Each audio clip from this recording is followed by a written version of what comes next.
할렐루야. 예, 옆에 있는 분 축복하도록 하겠습니다. 이렇게 축복하도록 하겠습니다. 당신은 삼류가 아닙니다. 라고 축복하시기 바라겠습니다. 예.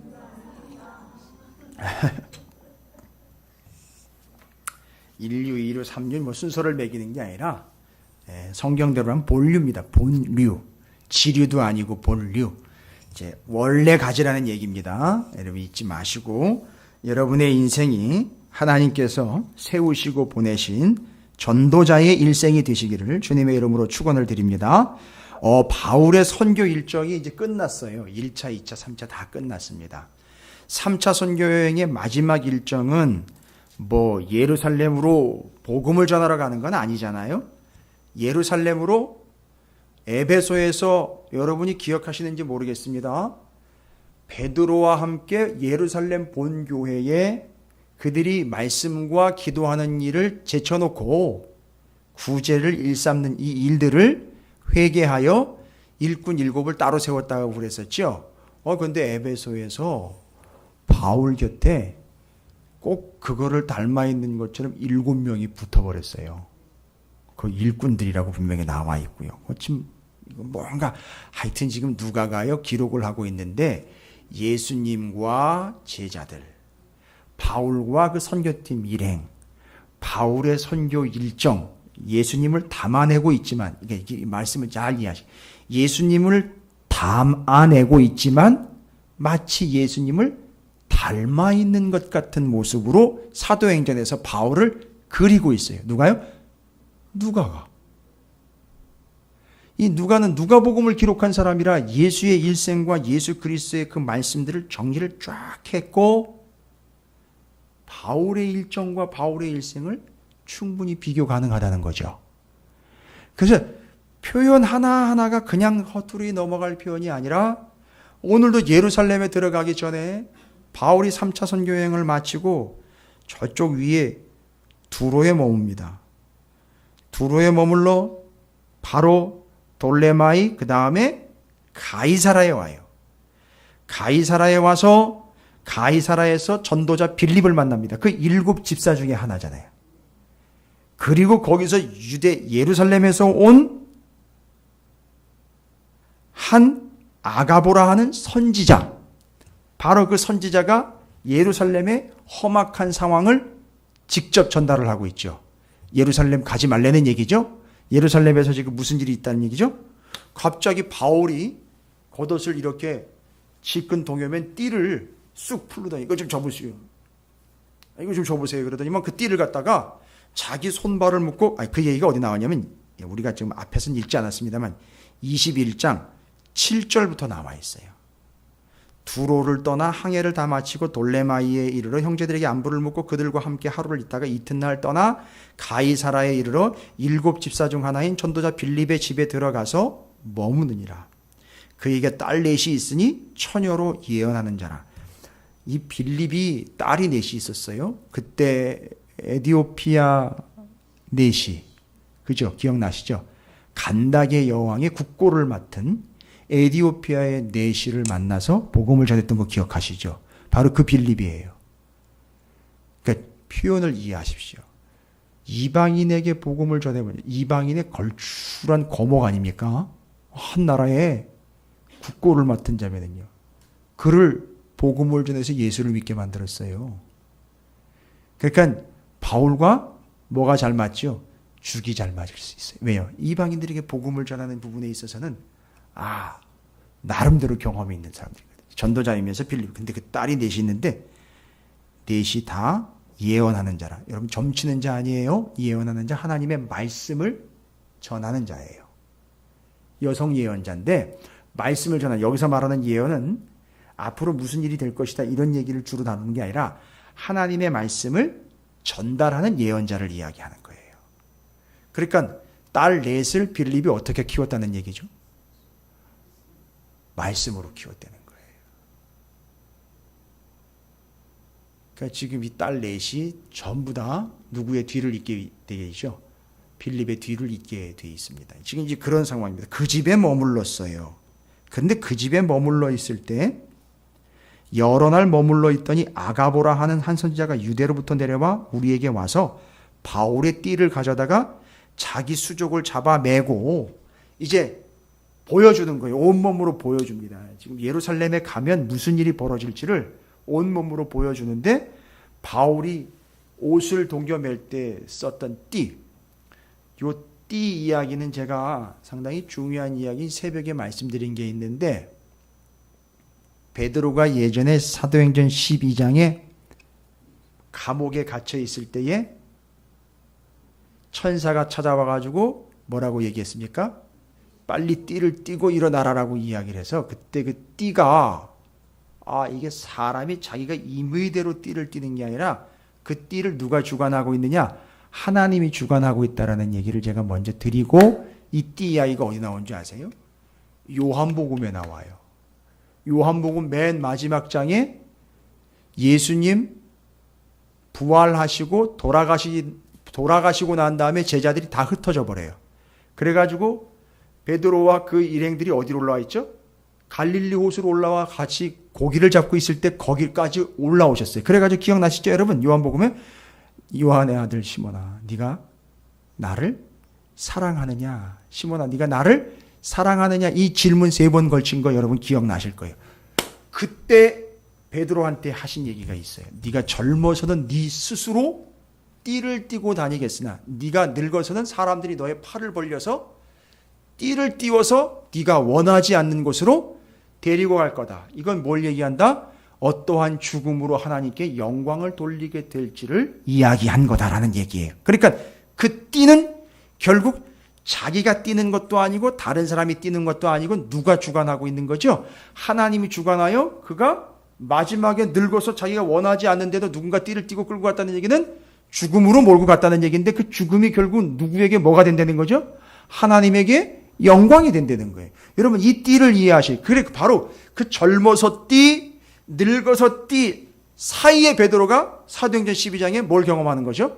바로 성령께서 하나님의 천사가 하나님이 일어나 띠를 띄어라 라고 이야기했을 때 이 띠는 내 띠가 아니로구나. 하나님이 띠를 정하시고 하나님이 띠를 묶어서 하나님이 이끌고 가고 계시는 것이다 라는 것을 알려주고 있는 상징이에요. 그런데 바로 그 유대에서 그 예루살렘이라고 할 수 있겠죠. 아가보라 하는 선지자가 내려와 가지고선 바울의 띠를 채요. 띠를 풀러 가지고선 자기 손발을 묶어서 거기 그렇게 얘기하잖아요. 성령이 말씀하시되 예루살렘에서 유대인들이 이같이 이 띠의 임자를 결박하여 이방인의 손에 넘겨주리라 하거늘. 이렇게. 그래서 지금 바울이 만약에 예루살렘 가면 어떻게 된다는 얘기죠? 원하지 않지만 다른 사람에 의해서 잡혀서 억류를 당하게 되고 거기서 옥고를 치르게 되고 어려움을 겪게 된다는 걸 이야기해 준 거죠. 역시 바울이 이거 모르는 바 아니죠. 그러나 바울은 이미 그 이전에 뭐라고 고백을 하고 선포를 했죠. 20장 24절 내가 달려갈 길과 주 예수께 받은 사명 곧 하나님의 은혜의 복음을 증언하는 일을 마치려 하면은 나의 생명조차 조금도 귀한 것으로 여기지 아니하노라. 이미 이게 앞서서 나왔던 얘기예요. 그러나 아니나 다를까 그 내용이 이제 이어서 오늘 우리가 읽은 말씀 예루살렘으로 들어가 보니 쉽지가 않아요. 예루살렘에 들어가 보니까 표현을 이해하시오. 바울 편이 하나도 없어요. 1차, 2차, 3차에 걸쳐서 그렇게 고생하면서 복음을 전하고 들어왔는데 바울 편이 하나도 없어요.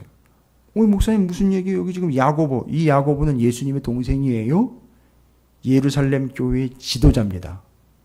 여러분이 야고보하고 이 대면이 몇 년 만에 대면이냐 하면 성경적으로 보면 몇 년 만에 대면이냐면 여러분 기억나십니까? 이 야고보랑 언제 만났는지?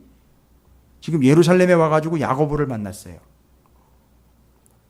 바울이 야고보를 한번 만났습니다. 뒤에 보면 그거를 예시해주고 제시해주는 근거를 거기 나와 있어요. 주를 믿는 이방인들에게는 25절에 우리가 우상의 제물과 피와 목매어 죽인 것과 음행을 피할 것을 결의하고 편지하였느냐. 이거 언제 결의된 거죠? 이방인들에게 그것 제외하고 나머지는 강요하지 말자. 이 얘기 했잖아요. 이거 결의 받잖아요. 그렇지. 1차 예루살렘 종교회의 때 바로 사도행전 15장이에요. 15장에서 지금 21장까지 와가지고선 그때 만나고 이때 지금 다시 만나는 건데 시간상으로 몇 년 만에 만난 거야? 약 10년 만에 만난 겁니다. 그 야고보 사도가 상당히 중요한 역할을 지금 감당을 하고 있는 거예요. 근데 잘 영접은 해줬는데 야고보 사도와 예루살렘의 사도들이 영 찜찜한 얘기를 해요. 무슨 얘기를 하느냐 하면 유대인들 중에 예수 그리스도를 믿은 사람들이 바울에 대해서 오해를 한다는 거예요. 무슨 오해를 하느냐? 여기 나와 있잖아요. 21절에 바울 네가 여러분 이 누가 얘기한다고요? 이런 식으로 유대인들 중에 예수를 믿은 유대 그리스도인이에요. 여러분 이거 잘 구분하셔야 돼요. 뒤에는 아예 꼴통 유대인들만 나와요. 아예 골수 유대인들만 나옵니다. 지금 여기서는 유대 그리스도인들 얘기예요. 들어보세요. 20절부터 그들이 듣고 하나님께 영광을 돌리고 바울더러 이르되 형제여 그대도 보는 바에 유대인 중에 뭐하는 자가요?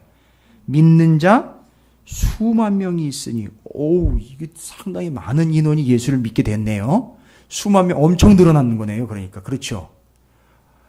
그 오래지 않은 시간 사이에 엄청나게 늘어난 거예요. 지금 수만 명이 유대 지역의 유대인들 중에 예수를 믿게 됐다는 거죠. 복음 전파가 잘 됐다는 얘기네요. 그런데 문제가 있습니다. 이 수만 명이 중요한 게 숫자가 중요한 게 아니라 이 수만 명이 뭐예요? 다 율법의 열성을 가진 자라. 왜 별거 아닌 것처럼 이렇게 대충 넘어가다가 이제 걸린 거예요. 제대로 걸린 거예요. 우리가. 유대 그리스도인, 유대인으로서 예수를 믿어가지고 복음을 받았다 했는데 뭐의 열성이래요? 율법의 열성이래요. 그럼 이 사람들 특징이 뭘까요? 율법을 열심히 지키려고 해요. 그러니까 믿음은 있으나 자꾸 그 믿음을 뭘로 표현을 하려고 하는 거죠? 율법을 지켜서 자꾸 표현을 하려고 그래요. 그러다 보면 나중에 자기 믿음을 뭘로 평가를 자꾸 하려고 그러죠? 율법을 지키느냐 안 지키느냐로 자꾸 이야기하려고 해요. 여러분 이 율법이 습관이 돼서 그럴까요?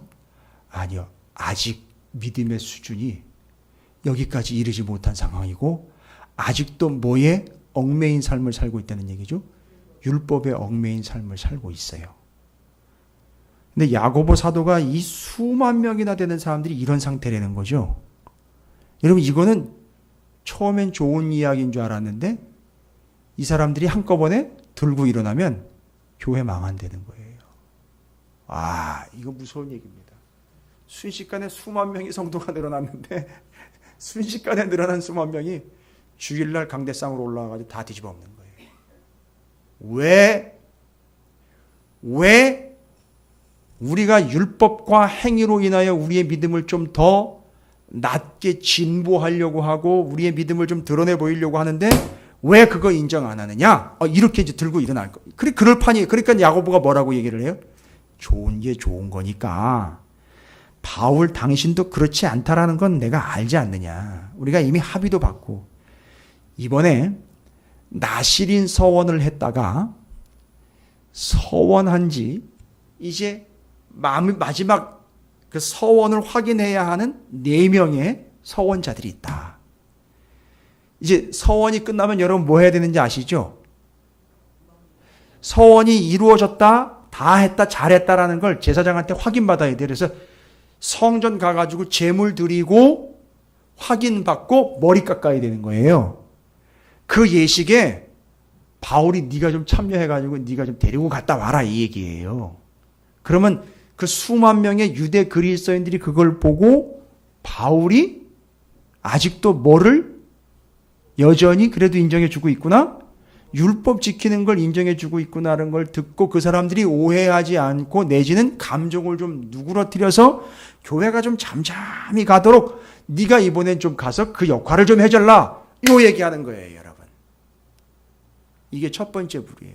그러니까 여러분 예루살렘에 들어갔는데 왜 자기 편이 없다라고 이야기했는지 아시겠죠? 선교 여행 내내 따라왔던 그 사람들 외에는 편이 없어요, 지금. 여러분 잘 보세요. 제가 야고보 사도를 욕하거나 폄하하려고 하는 게 아니라 야고보 사도는 이미 그 수만 명들과 같이 있었기 때문에 수만 명의 소리를 들어줄 수밖에 없어요. 사도행전 15장에는 이미 뭘 결의를 했는데요. 율법을 지키는 것 얘기하지 말자고 그랬거든요. 그죠? 그리고 정확한 원칙은 뭡니까? 오직 믿음으로 구원 얻는 거 이야기해야 되는데 자꾸 율법 얘기가 아직도 거론되고 있는 얘기예요.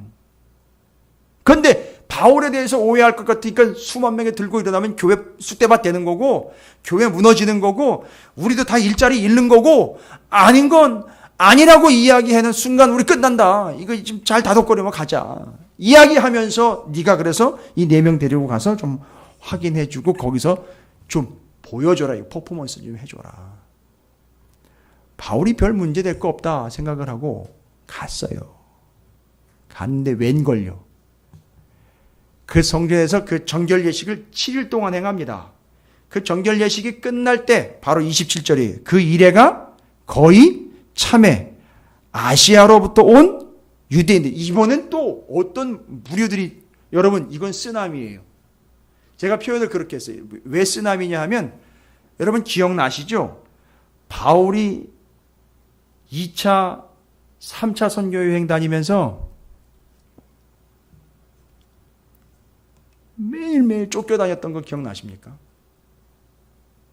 2차 선교 여행 때 기억나십니까? 데살로니가에서 복음 전하다가 3주 만에 3주 만에 베레아하고 도망가야 되고 베레아에서 아덴, 아덴에서 고린도. 이게 계속 누가 쫓아왔느냐면 바울을 시기하는 종교꾼들, 유대인들 종교 지도 정치꾼들, 심지어 정치 깡패까지 동원을 해가지고 바울을 못 살게 굴었던 그들이 있는 데까지 다 쫓아오는 거예요. 쫓아와가지고 바울을 시기해서 바울을 죽이려고 잡아서 없애려고. 기억나십니까? 근데 여기 오늘 27절에 보면 어디에서 왔대요? 아시아로부터 온 유대인들.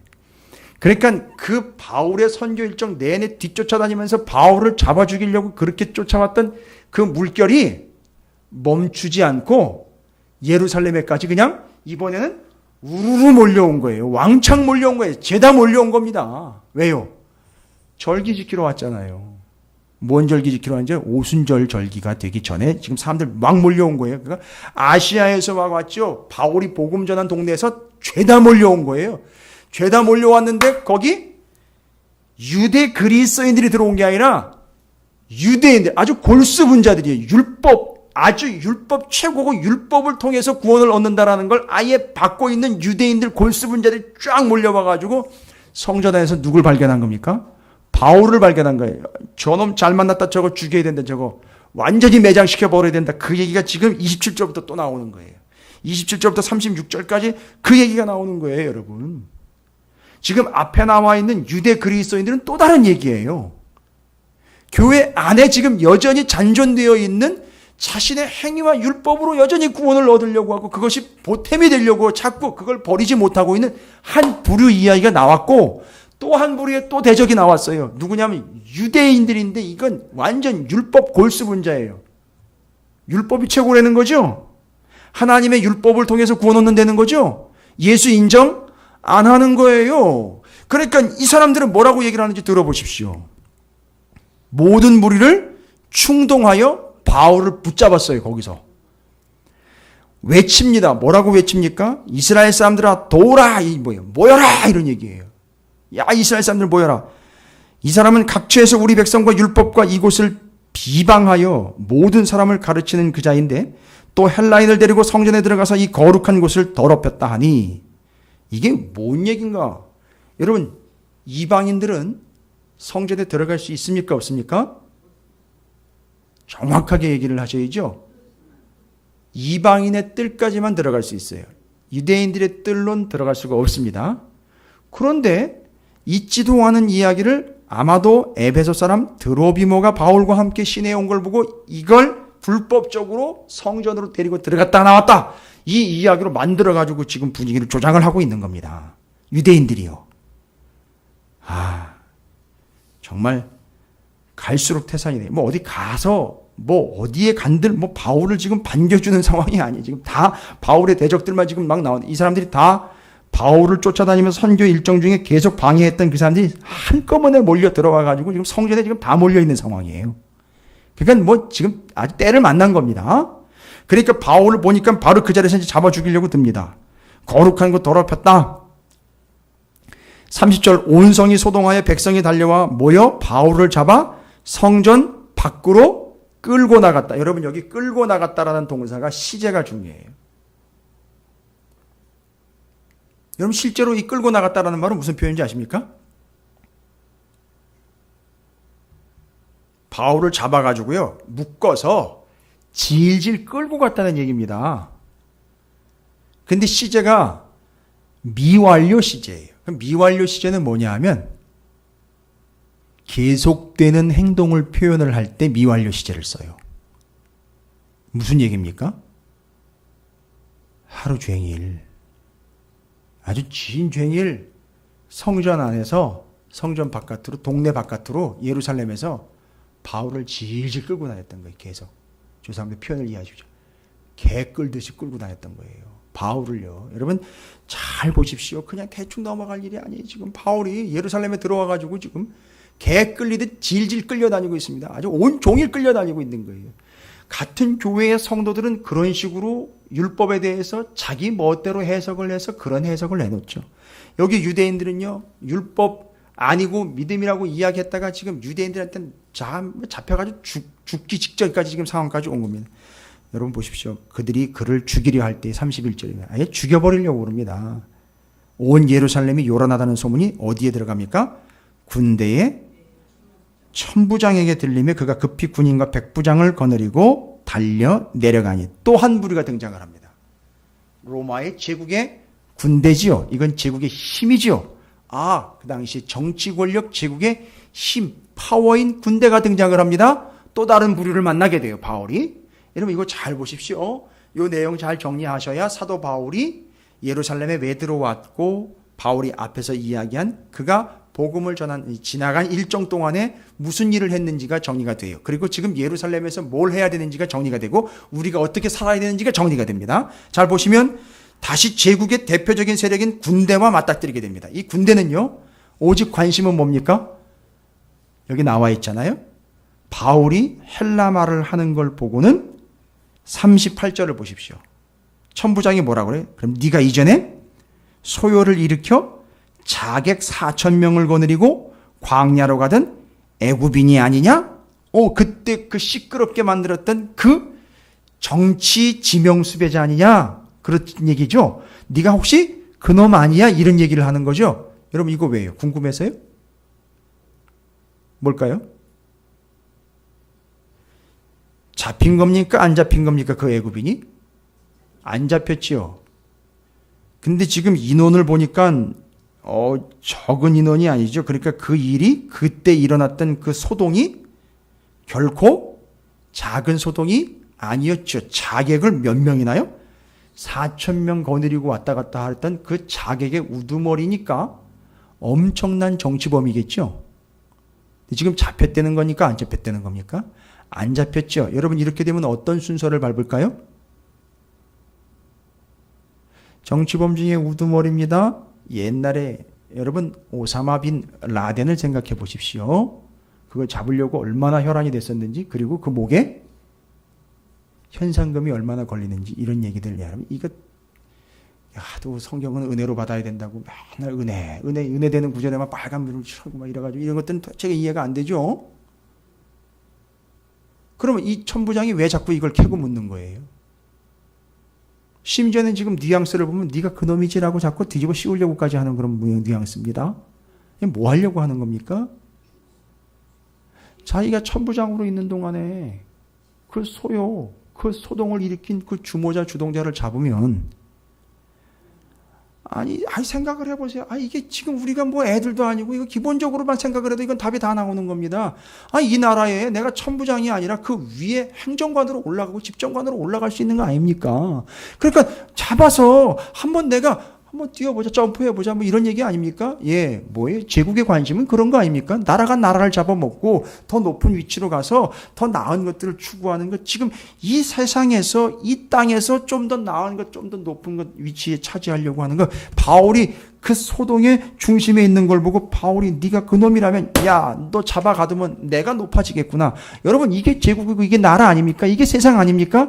여러분 잘 보세요. 지금 바울이 아주 중요한 세 개의 세력과 동시다발적으로 만나가지고선 뭐 엄청나게 상처를 받아야 되는데 지금 상처받을 새도 없어요. 같이 신앙생활하는 유대 그리스도인들은 자꾸 뭘 추가해가지고 자신들의 믿음을 드러내려고 하죠. 율법 지키는 행위로 자꾸 이야기를 하려고 하고, 유대인들, 아예 골수 유대인들은 믿음이고 뭐고 다른 얘기 없고 예수고 뭐고 없고 그냥 율법이라는 거 하나 가지고 바울을 매도를 해가지고 죽이려고 하고 있고, 거기다가 정치 세력은 바울을 이용을 해가지고 자기들이 입신양면, 곧 자기들의 위치가 높아지고 자기들이 조금 더 나은 위치로 진보하는 데 있어서 이런 사건들을 이용해 먹으려고 하는 세상의 세력, 여러분 세계와 맞닥뜨리고 있어요. 여러분 이건 그냥 지나갈 이야기가 아닌 누가가 아주 치밀하게 세계의 세력과 맞닥뜨리고 있는 사도 바울의 이야기를 이야기하고 있는 겁니다.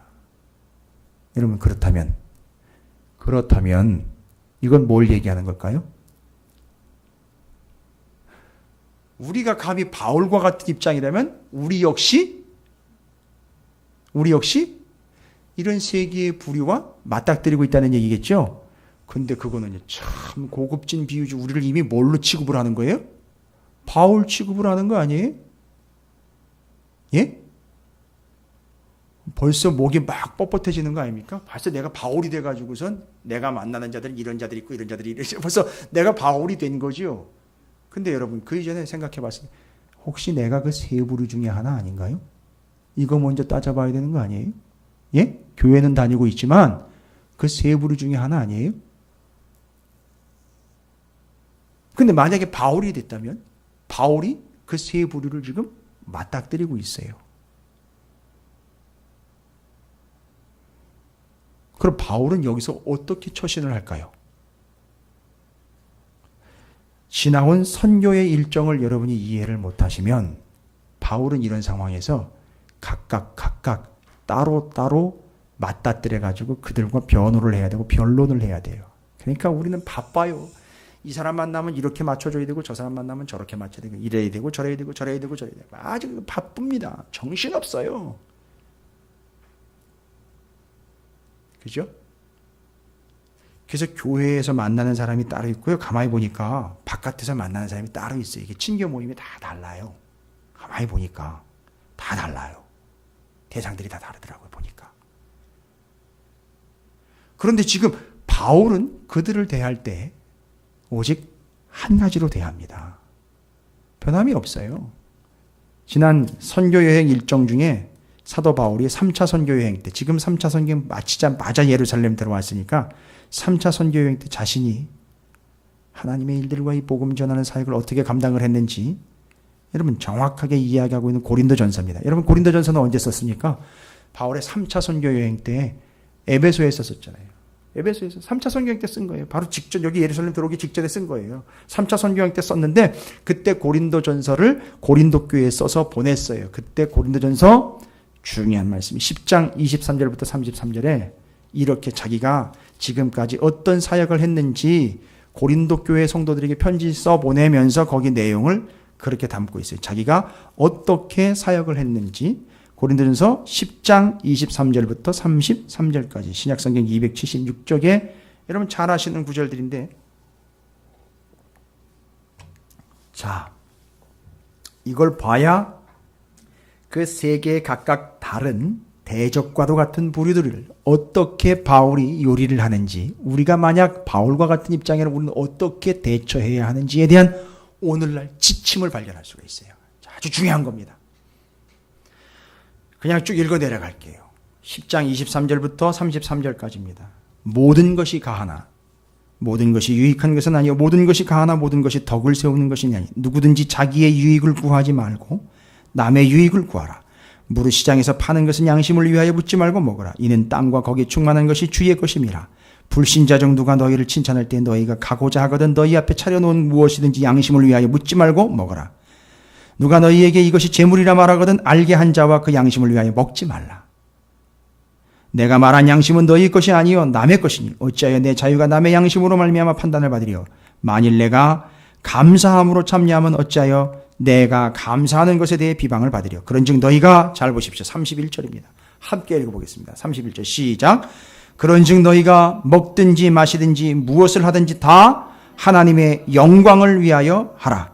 유대인에게나 헬라인에게나 하나님의 교회에나 거치는 자가 되지 말고 나와 같이 모든 일에 모든 사람을 기쁘게 하여 자신의 유익을 구하지 아니하고 많은 사람의 유익을 구하여 그들로 뭐하라?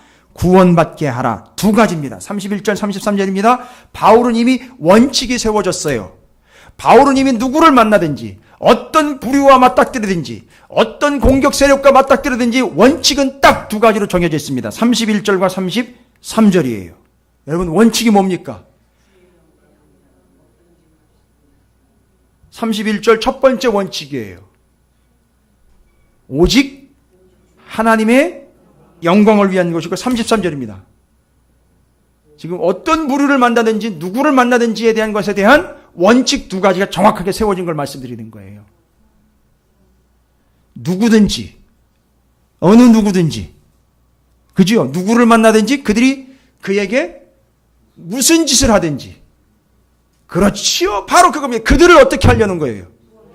구원시키게 하려고 하는 게 원칙인 거예요. 첫 번째 하나님의 영광, 두 번째 그들을 구원해내는 게 원칙이에요. 그러니까 바울은 어디를 가든지 누구를 만나든지 이 두 가지 원칙은 절대 깨지지 않습니다. 여러분은 어떤 원칙이 있습니까? 어떤 원칙과 어떤 근본이 있습니까? 바울은 정확하게 이걸 고린도 교회 성도들에게, 왜 고린도 교회 성도들에게 이런 얘기를 할까요? 고린도 교회가 시끄럽잖아요. 바울파, 게바파, 아볼로파, 그리스도파라 아주 시끄럽게 갈기갈기 찢어져가지고 아주 난리가 아닙니다. 우상숭배의 문제, 음행의 문제들이 막 난리도 아니에요. 거기 교회에 뭐라고 얘기합니까? 원칙 1. 하나님의 영광이에요. 두 번째, 그 영혼을 구원시키기 위함이라는 거예요. 그러면 여러분 이 원칙 그대로 가지고 오겠습니다. 예루살렘으로 들어올 때 원칙 변함이 있습니까? 없습니까? 변하면 원칙이 아니죠. 그 원칙 두 가지입니다. 첫 번째 하나님께 영광, 그들을 구원시키기 위함. 그러면 여러분 이제 깔끔하게 정리가 돼요.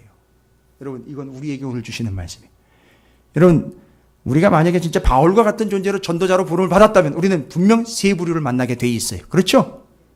어떤 부류입니까? 첫 번째, 믿는다 하지만 자신의 의와 자신의 업적과 자신의 행위로 인하여 자꾸 기복신앙으로 이미 쌓아가고 있는, 이걸 자꾸 못 버리는 사람들 있죠? 율법주의와 행위주의를 못 버리고 그것을 자기의 업과 자기의 덕으로 자꾸 쌓아가려고 하는 기복주의자들, 교회 안에서 너무 많이 포진되어 있는 이 사람들과 맞닥뜨릴 거예요.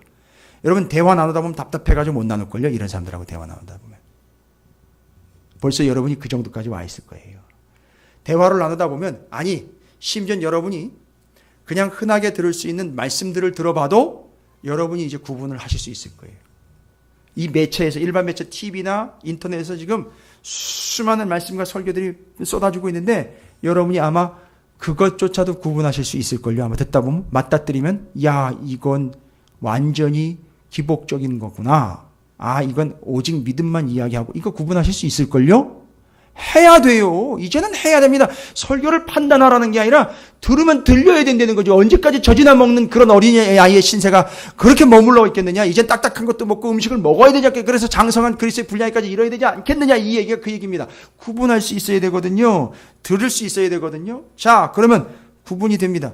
유대 그리스도인들 그 수만 명이나 되는 사람들이 여전히 아직도 율법주의에 사로잡혀가지고 신앙생활을 하면서 자기 믿음을 드러내는데, 믿음을 뭘로 자꾸 드러내려 한다? 행위로, 율법으로 드러내려고 하는 이런 모순 가운데 빠져있는 사람들 맞닥뜨릴 겁니다. 두 번째는요, 어떤 사람이에요? 아예 예수가 아닌 다른 걸 원칙으로 삼고 있는 사람들 있잖아요. 이건 율법이라고 얘기했지만 여러분 예수는 율법을 완성하러 오신 분이잖아요. 근데 그 율법 자체를 믿고 예수를 부인하는 거죠. 바로 요겁니다. 예수가 아닌 다른 걸 믿고 원칙으로 삼고 있는 사람들과 부딪힐 거예요.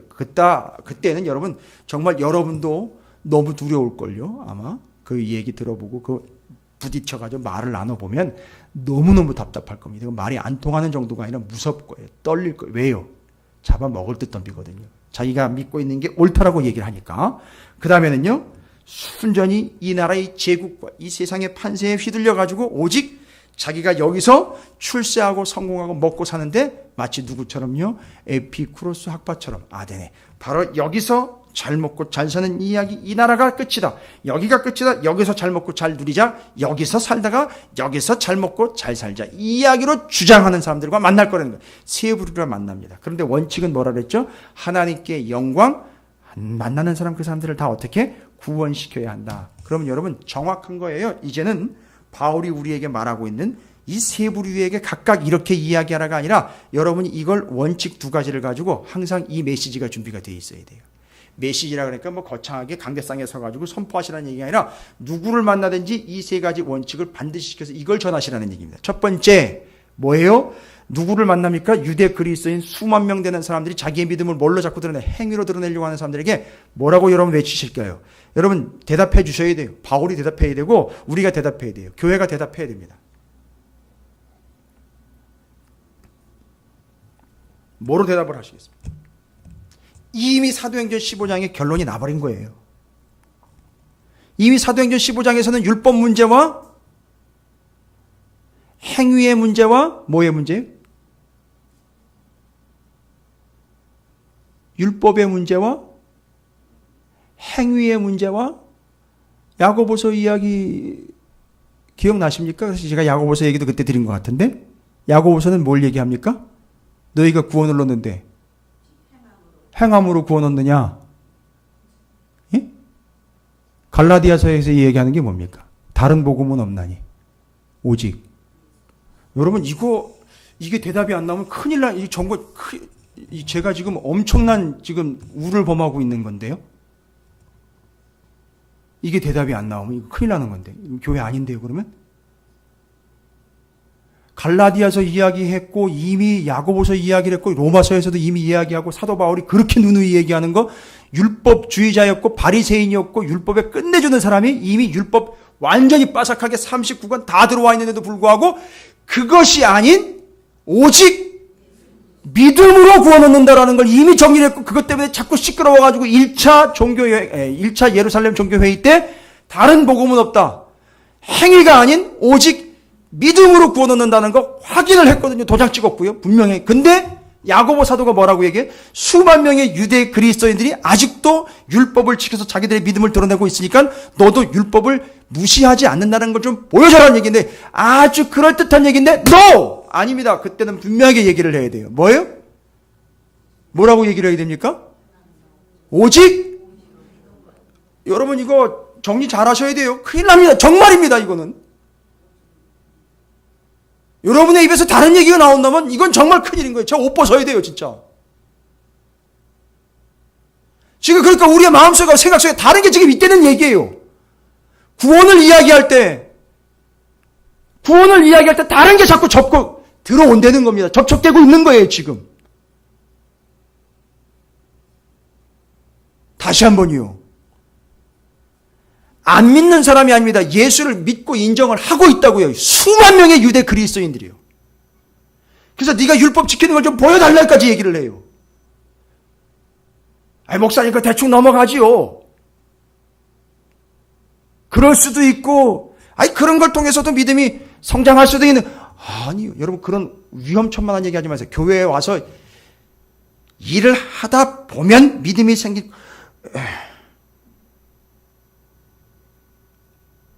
세상에 그래가지고 믿음 제대로 생긴 사람들 누가 있는지 한번 데려와 보십시오. 하다 보면 생기겠지요. 하다 보면 되겠지요. 하고 미리 저 부엌에다 갖다 집어넣고 재무부실에 갖다 집어넣고 예배실에 갖다 집어넣습니다. 하다 보면요. 하다가 다 멈춰나요. 여러분 이건 순서의 문제가 아니고 이건 본질의 문제입니다. 여러분 그 이야기가 뭘 얘기하는 거예요? 행위로 반복하다 보면 그들에게 믿음이 생기겠다라는 이야기를 한 거 아닙니까? 아니요, 땡, 탈락입니다. 여러분, 절대 그런 생각 가지고 있으면 안 되는 거예요. 사람이 뭔데 사람이 행위로 인하여 그의 믿음이 언제 어느 순간에 그렇게 파고 들어간다고 그렇게 자신만만하게 얘기를 합니까? 그건 아닙니다. 차라리 그걸 안 하더라도 믿음이 먼저요. 믿음의 주요 온전케 하시는 예수 그리스도를 바라보는 게 우선인데, 그렇죠? 그래서 유대 그리스도인들이 지금 수만 명이나 아직도 여전히 행위를 붙잡고 있는 거예요. 그래서 자신들의 행위로 믿음이 드러나는 걸 이야기해요. 아니요. 바울은 여기서 분명히 얘기했어야 돼요. 야고보 사도도 정리한 것 15장 이야기로 정확하게 매듭을 졌어야 돼요. 자꾸 행위 이야기하고 율법으로 드러내려고 할 때 외치십시오. 뭐라고요? 오직 믿음으로라고 외쳐야 돼요. 종교교회 500주년 되면 뭐합니까? 뭐 솔라 피데 맨날 솔라 스크립트라 해서 오직 성경, 오직 믿음, 오직 은혜 뭐 이런 얘기만 자꾸 하는데 이게 오직 믿음이 뭔지를 몰라요. 그러니까 오직 믿음이라는 말은 되려 안 믿는 사람에게 이야기하기보다는 오늘 누구한테 더 필요한 얘기가 되어버렸어요?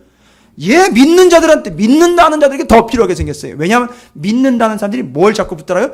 다른 걸 붙들어요. 율법을 자꾸 붙들어요. 행위를 붙들면서 그것을 통해서 자기 믿음이 드러나려고 자꾸 애쓰는 거예요. 됐죠? 그러니까 유대 그리스도인들 야고보가 이야기할 때 그 수만 명의 그리스도인들에게 여러분 뭐라고 외쳐야 된다고? 오직 믿음입니다. 바울은 외쳤어야 돼요. 오직 믿음입니다. 그 다음에 두 번째는요. 누구를 만났다 그랬죠? 성전을 갔다가 아시아에서 온 유대인들이요. 그 사람들은요. 예수가 아닌 뭐요? 전통적으로 내려온 율법만을 붙잡고 있었던 예수 아닌 다른 걸 붙잡고 있는 사람들이잖아요. 그죠? 그러니까 이 사람들은 뭐를 인정 안 하는 거죠? 예수를 인정 안 하죠. 그럼 여러분 뭐라고 외쳐야 돼요? 그 앞에 있는 톤으로 연결하시면 돼요. 만들어내시면. 오직 처음에 뭐라 그랬죠? 믿음. 여기 이 사람들은요. 오직 예수.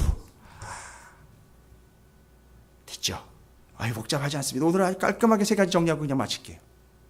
그 다음에 누구를 만났다고요?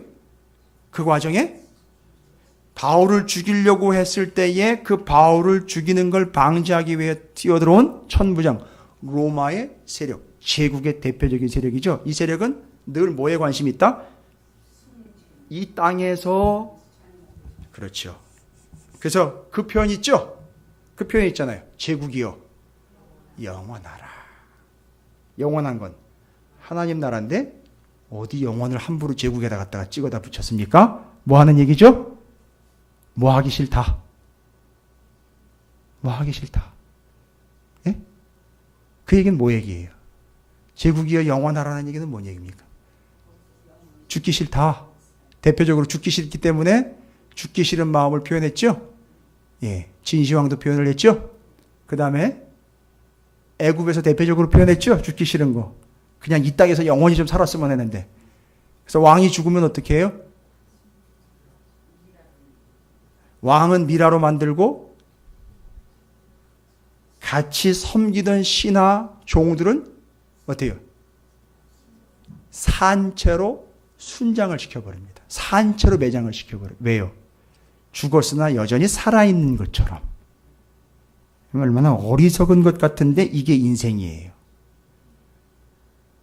그러니까 지금 이 제국의 대표적인 세력인 이 군사들 백부장, 천부장으로 나와 있는 이 사람들은 지금 현재 이 나라의 혈안이 되어 있다는 얘기죠. 그러면 이들에게는 뭔 얘기를 해야 될까요? 나라 이야기니까. 그렇죠. 오직 제국 아니고 왕국 아니고 하나님 나라. 제국의 관리가 되는 게 아니라 하나님 나라의 백성 되십시오. 됐습니까? 여러분 깔끔하게 정리됐죠? 복잡하게 뭐 거기서 시끄러웠던 이야기, 뭐 대립됐던 이야기 이거 싹 한꺼번에 정리합니다. 오늘 본문 말씀에 17절부터 40절까지 세 부류 만났습니다. 예수를 영접했다 하면서도 여전히 행위로 그들의 율법으로 그 믿음을 드러내려고 하는 기복주의, 기복신앙을 대표로 하고 있는 행위로 드러내려고 하고 여전히 율법을 버리지 못한 이들에게 외치십시오. 뭐라고요? 오직 믿음입니다. 두 번째, 예수 말고 다른 걸 방법으로 믿고 그게 철칙이고 원칙이라고 생각하고 있는 그들에게 외치십시오.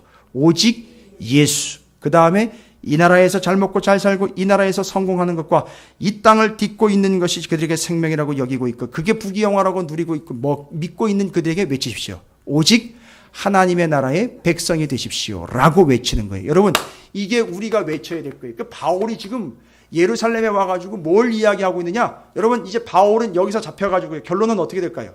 결론은요, 어디로 끌려갑니까? 로마로 끌려갑니다. 그럼 로마로 끌려가서 뭐 했을까요? 이 세 가지를 그 로마의 심장부에서 터쳤다는 얘기입니다. 뭐예요? 오직 믿음, 오직 예수, 오직 하나님의 나라. 할렐루야. 이걸 외쳤다는 거예요. 이걸 말씀으로 전한 거예요, 바울이. 여러분, 우리가 성도로서 전해야 되고 외쳐야 되는 게 뭡니까? 오직 믿음, 오직 예수, 오직 하나님의 나라. 됐습니까? 여러분이 어디 가든 어떤 공격자가 어떤 부류를 만나든 여러분 가리지 마세요. 이 사람한테는 오직 하나님 나라 얘기, 그러지 마시고요. 이제는 아예 어떻게 해요? 3종 세트를 한꺼번에 선포하시면 됩니다. 됐죠? 그럼 누구를 만나든지 다 오케이. 됐습니까? 예. 이게 이제 맞는 키라는 거죠. 복음에 맞는 키. 그래서 세 가지를 누구든지 언제든지 어디서든지 외치시면 됩니다. 내용은 정리가 끝났어요. 이 부류들을 만났기 때문에 왜 그들에게 그게 정확하게 선포가 되어야 되는지 여러분, 이건 안 믿는 사람들이 아무나 들어라, 알라, 부처, 예수, 하나님 다 들어주십시오, 이 얘기가 아니라 여러분이 누구를 만나든지 그들에게 어떤 이유가 됐든 어떤 상황이 됐든 원칙적으로 명확하게 전해야 되는 복음, 오직 믿음, 오직 예수, 오직 하나님의 나라입니다 라는 걸 여러분이 언제 어디서든 누구에게든 꼭 전해주시는 필수 메시지가 되시기를 주님의 이름으로 축원을 드립니다. 여러분, 연습해 보십시오. 맨날 전도훈련, 전도훈련 이런 거는 다 하는데 명확하게 성경을 근거로 해서 바울이 만난 사람들마다 명확하게 그 부류들이 정리가 되고 파악이 돼서 21장 끝에 정확하게 우리에게 주는 복음의 메시지예요. 오직 믿음, 오직 예수, 오직 하나님의 나라, 이거 선포하라는 거죠. 그리고 바울이 그걸 들고 로마로 가서 로마에서 그걸 터쳐버려서 로마가 313년 어떻게 됩니까? 공식 인정이 되죠. 기독교. 정리되셨습니까? 바로 이 얘기예요. 별로 놀랍지 않은 표정들이신데 이게 로마에 나타난 역사예요. 바울이 거기서 가택연금 상태에서 죽어가면서도 외쳤던 오직 믿음, 오직 예수, 오직 하나님의 나라를 외쳤는데 거기 로마에 하나님의 나라가 임했고 예수를 믿는 믿음으로 그 나라가 인정했습니다. 여러분, 이 이야기하면 사도 바울이 어디서의 역사가 나타나느냐? 에베소, 제국의 수도와 같은 에베소에 교회가 생겼다. 하나님의 나라가 임했다. 거기서 외친 게 바로 오직 믿음, 오직 예수, 오직 하나님의 나라. 잊지 마십시오. 저는 종교개혁 오직 이 믿음, 오직 성경, 오직 은혜, 이거 이야기하는데 저는 이렇게 여러분에게 오늘날 우리가 전해야 될 메시지를 정리를 해드립니다. 전하십시오. 전하시고 기회를 얻든지 못 얻든지 누구든지 간에 이 명확한 메시지를 정확하게 전해서 여러분이 바울과 같은 전도자의 삶을 살아가시는데 이 땅에서뿐만 아니라 영원한 하나님의 나라에서도 하나님이 그 뜻이 하늘에서 이루어진 것처럼 이 땅에서도 이루어지도록 여러분이 사용되는 전도자의 삶이 되시기를 주님의 이름으로 축복합니다. 옆에 있는 분 보시면서 한번 연습해 볼까요? 세 가지 외우셨죠? 한번 이렇게 읊어보십시오. 외쳐보시면 됩니다.